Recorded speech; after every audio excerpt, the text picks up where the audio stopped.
Welcome to my channel. Here, you will find a collection of mysterious and thrilling stories that will captivate your imagination. Put on your headphones for an immersive audio experience, as every sound and detail is designed to enhance the atmosphere. Don't forget to hit the subscribe button, give this video a like, and share it with your friends who enjoy mysterious tales. Your support means so much and helps this channel grow. So, sit back, relax, and let's dive into today's story.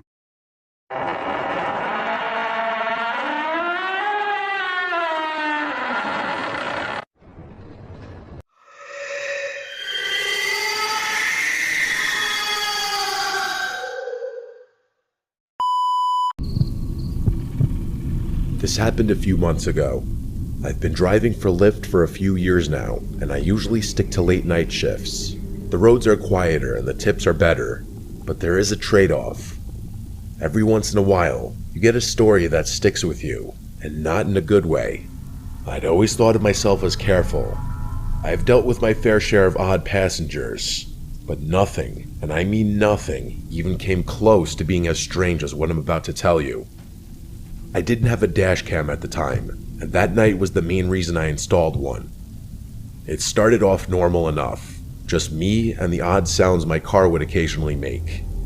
I've got this beat up 2005 Volvo, but it's reliable as hell. The streets were quite literally deserted, which like I said earlier, I preferred. Sometime after 2 p.m., I got a request from a convenience store nearby. Seemed harmless at first, but for some reason, I got this weird feeling in my gut about it. You ever get that feeling like something's off, but you can't explain why? That's exactly what hit me as I drove up.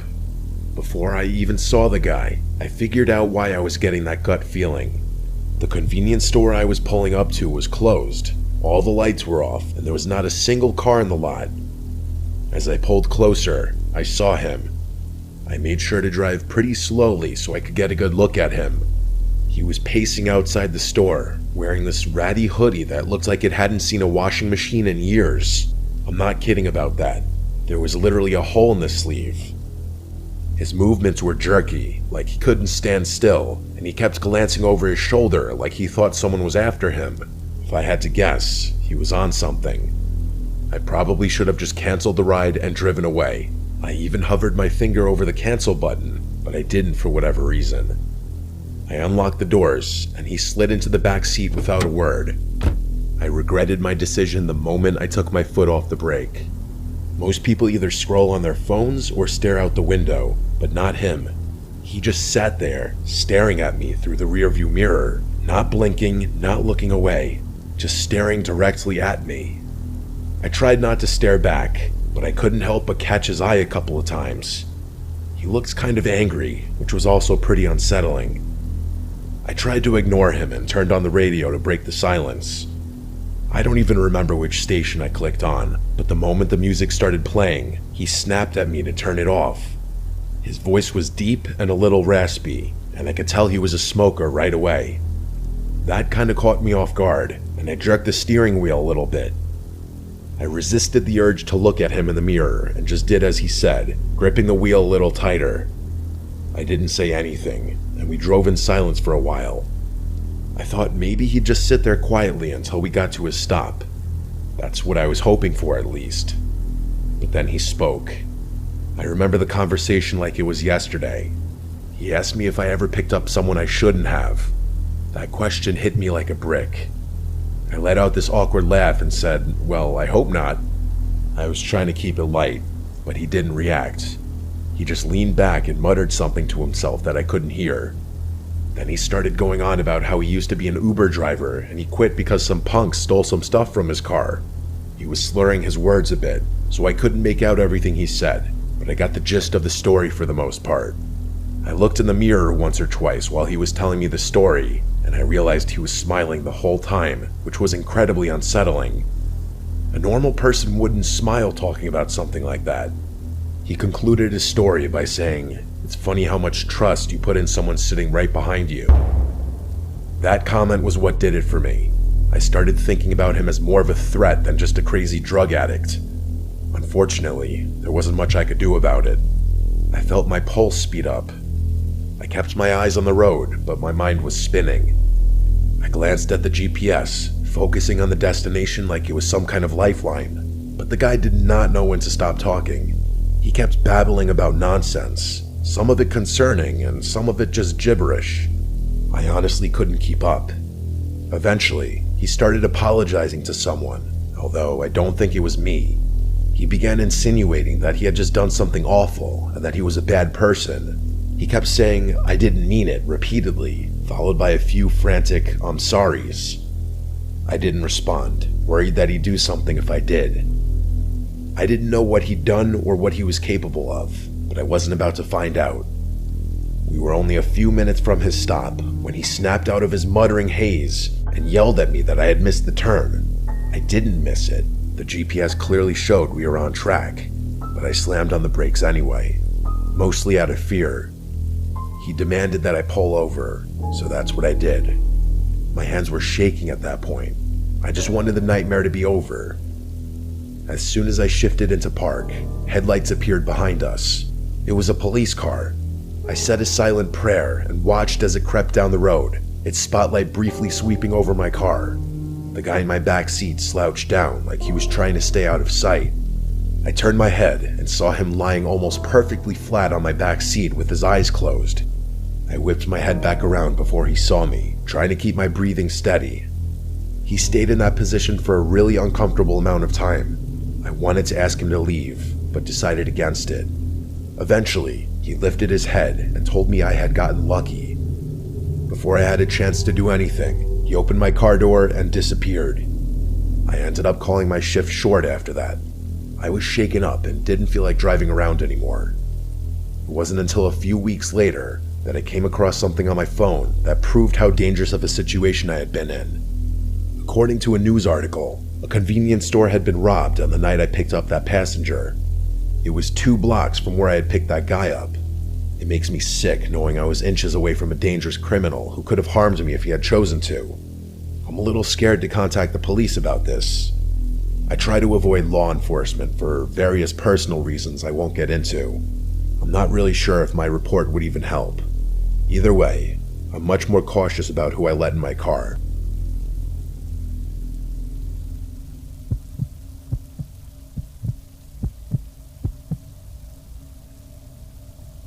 I used to live in the city. The urban lifestyle is honestly what I always envisioned for myself. I'm not going to get into it, but after an extremely traumatic experience, I couldn't bear even the smallest noises. I began to hate noise in general. My psychiatrist told me I had developed a rare case of phonophobia, so that pins and needles feeling you get when your foot falls asleep. It's kind of like that, but in my chest, always there, like my body was bracing for something that wasn't coming. Every car horn or slamming door felt like a jolt straight to my nerves. I couldn't keep living like that. About 3 years ago, I found a cabin buried deep in the Pacific Northwest. I don't want to say exactly where it was for reasons you'll soon understand, but all I'll say is that it was somewhere in Oregon. It seemed perfect. Very few neighbors, no traffic, barely any cell service. What really sold me on it, though, was the lack of noise. It was just me and the peace and quiet. For the first time in months, I thought I might actually feel safe. The cabin itself was small but cozy. To be fair, it was exactly what the listing had promised. You could tell it had been built to last, with thick wooden beams and a sturdy stone fireplace. It smelled like pine and old books when I first walked in. You know, that kind of earthy scent that's almost comforting.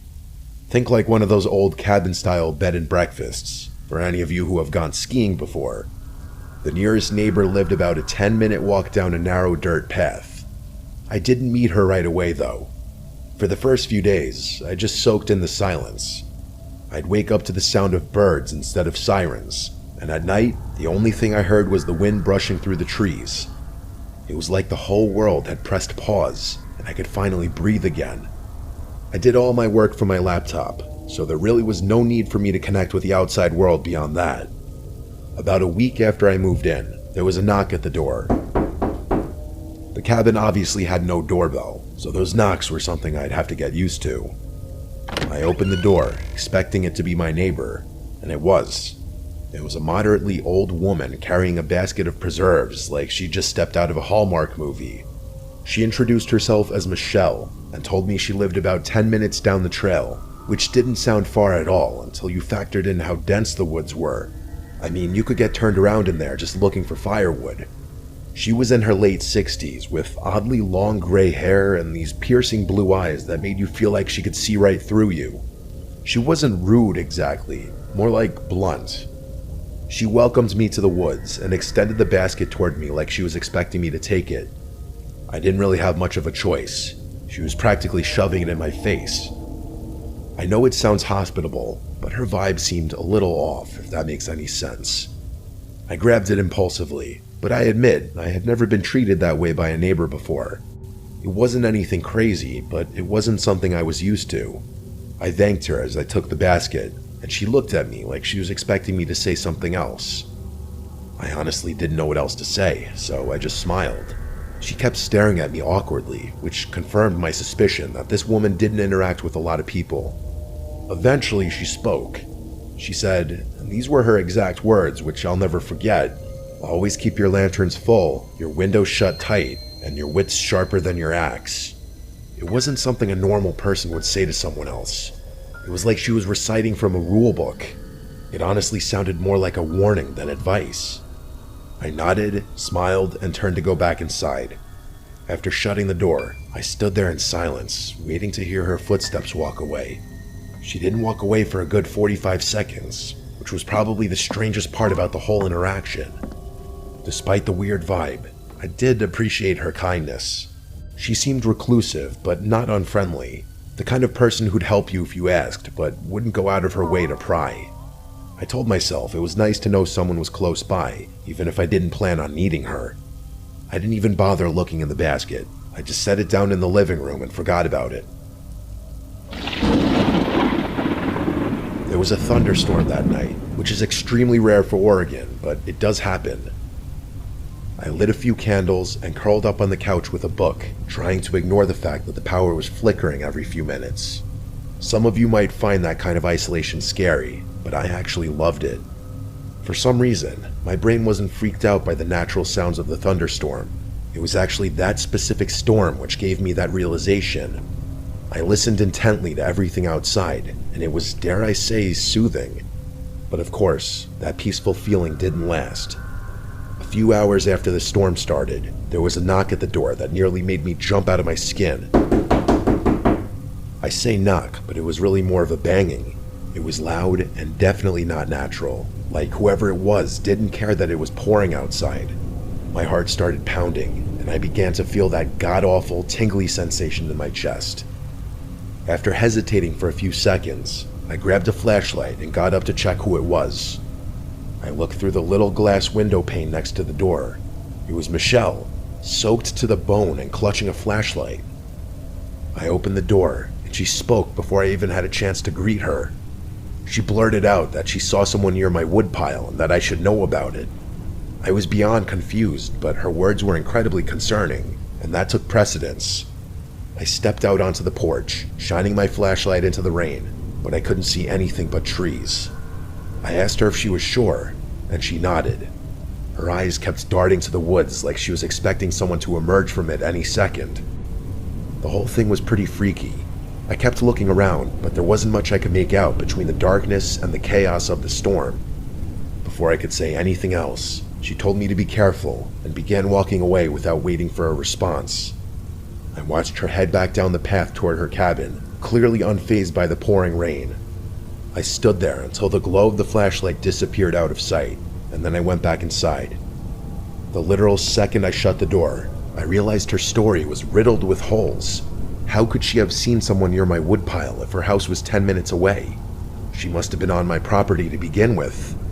Why the hell would she be snooping around my cabin during a thunderstorm? Was she lying? It didn't sit right with me, but marching over to her house in the middle of a thunderstorm was the last thing I was going to do.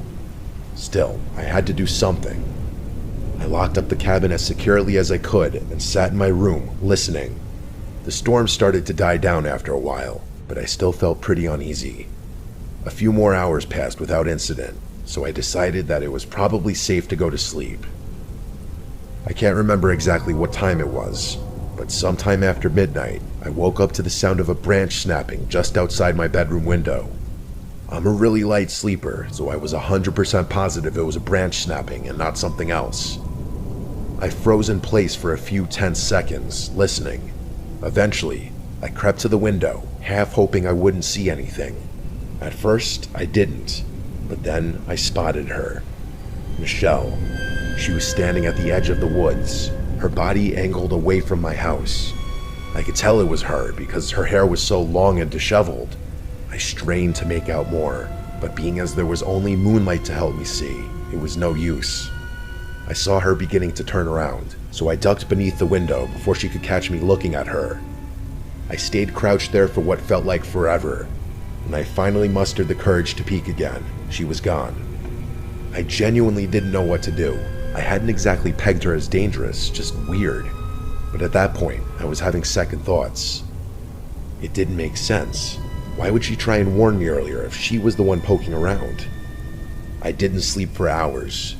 I was pretty dead set on just staying up until sunrise.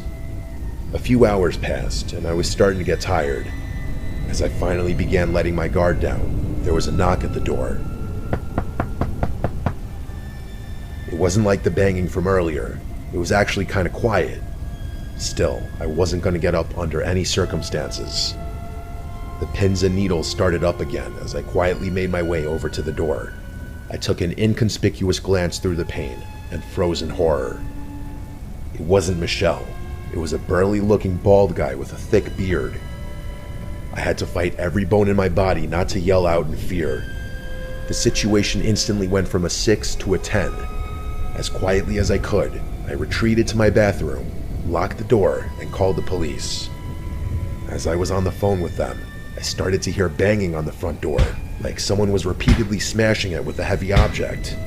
The operator told me help was on the way and instructed me not to hang up. I sat there more terrified than I'd ever been in my entire life.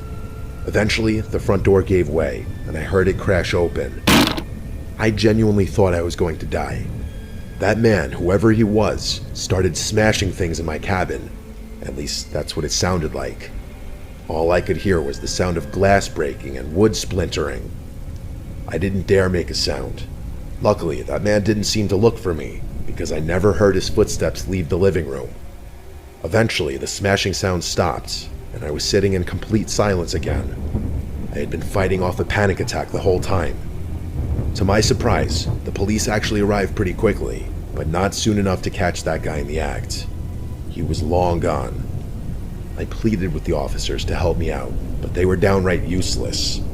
They did a pathetic search of the surrounding property, but that was it.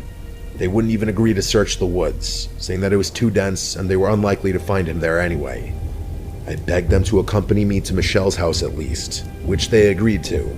When we got to her property, my jaw literally dropped.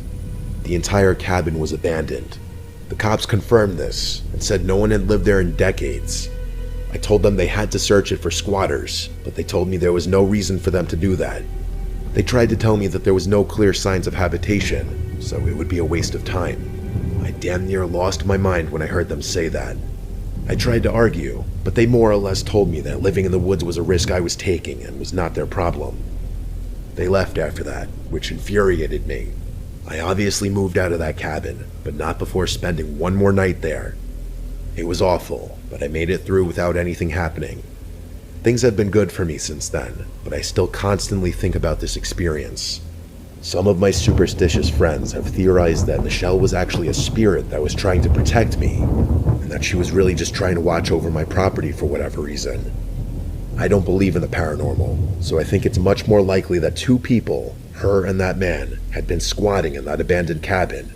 I just still don't understand why they decided to target me, or why Michelle would bother to warn me if she were planning on breaking into my house. I don't think I'll ever know.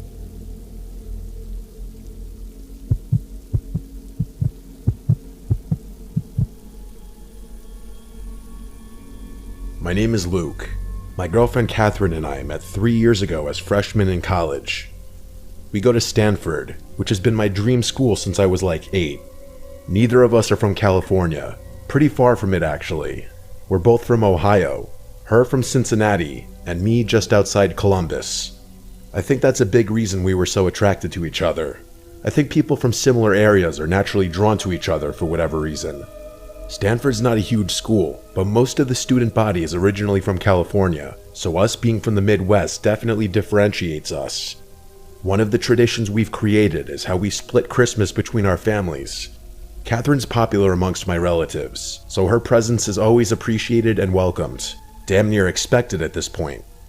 Since her house is just a 2-hour drive from mine, we decided early on to spend Christmas Eve with my family, who celebrates Christmas Eve night, and then drive through the night to her house for Christmas Day. Until I met her, I didn't realize that most families celebrate Christmas the day of, not the night before. Oddly enough, my favorite part of the holiday isn't Christmas Eve or Christmas Day though.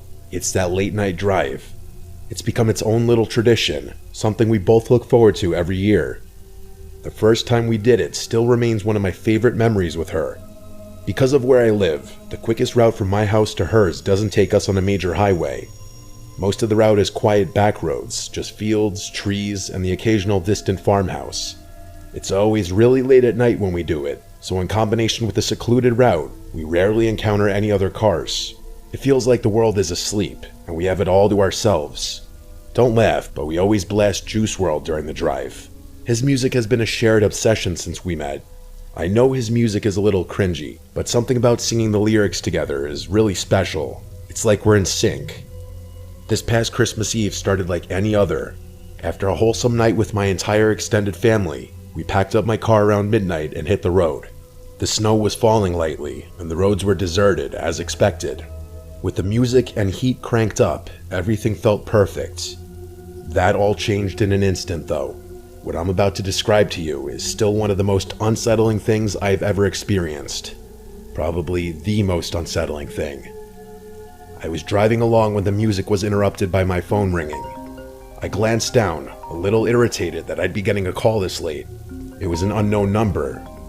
I ignored it without thinking. Probably a scam call. Those things are constant these days. Catherine made a joke about how committed those call center guys must be making calls on Christmas. I laughed in agreement, and that was that. But then, a few minutes later, my phone rang a second time. I again looked down and saw that it was another unknown number, probably the same one as before.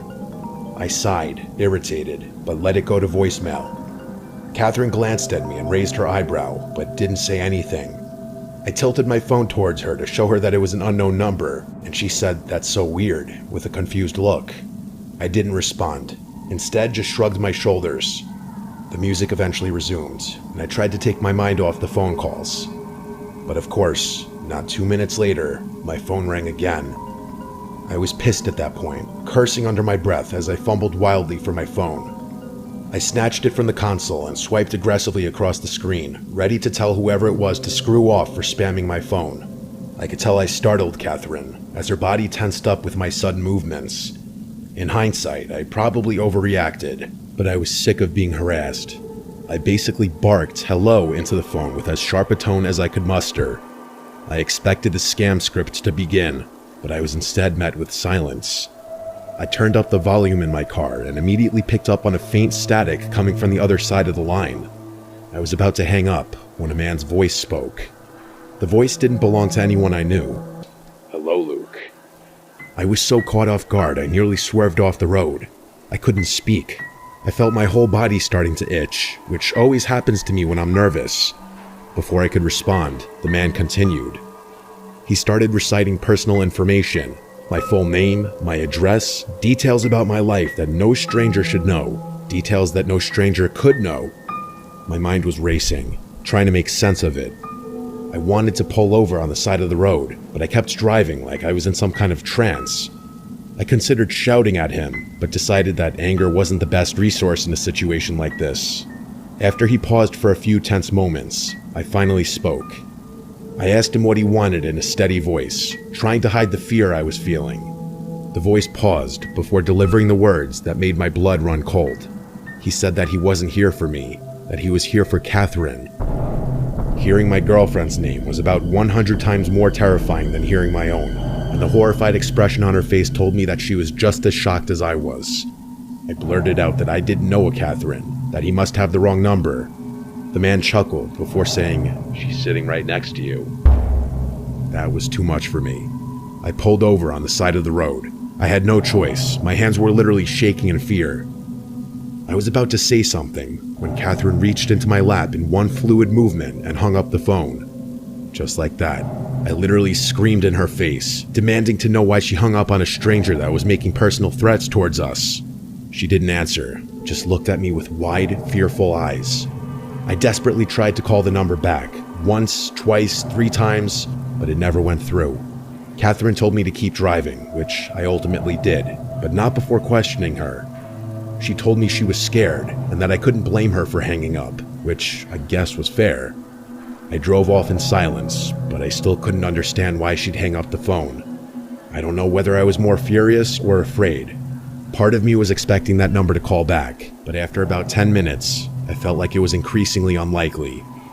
At one point, I looked over at Catherine and saw tears in her eyes.